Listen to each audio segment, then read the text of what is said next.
This represents the largest investment in this kind of technology in American history. Electric announcement now at 6. Why electricity is expected to recharge the economy across the nation and here in Indiana. Good evening. I'm Heather Herring. I'm Mark Mellinger. President Obama says part of the economic turnaround will come from electric vehicles. He made a $2 billion pledge to that industry today in Wakarusa.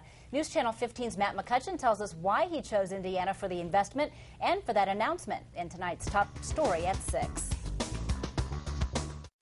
Well, there was a historic announcement here inside the Monaco plant recently purchased by Navistar. Inside, President Obama announced this facility will receive $39 million in aid. That, of course, will create some much-needed jobs. President Obama spent about half an hour talking about his plan. I'm here today to announce $2.4 billion in highly competitive grants to develop the next generation of fuel-efficient cars and trucks powered by the next generation of battery technologies, all made right here in the U.S. of A. That means putting more manufacturing back in America. Both of these vehicles, these two trucks you see right here, are both electrically powered. They're a prime example of what President Obama is talking about. And both of them are made right here in America, in Indiana. They'll be made at the Navistar plant in Wakarusa. It will receive $39 million of that $2.4 billion in aid to create next-generation battery-run trucks. It's a company with roots in the Summit City. We're a company that's been around a long time, over 150 years. Perhaps some of you remember International Harvester. That was us.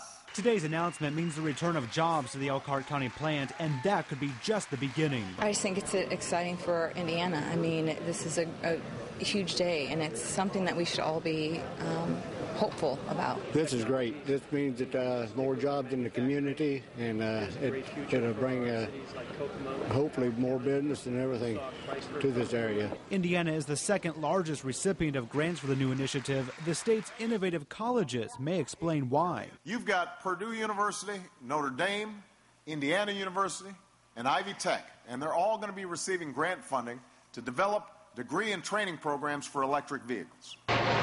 And as the president flies away, leaving optimism behind, time will tell if his plan will work. From Wakarusa, Matt McCutcheon, News Channel 15.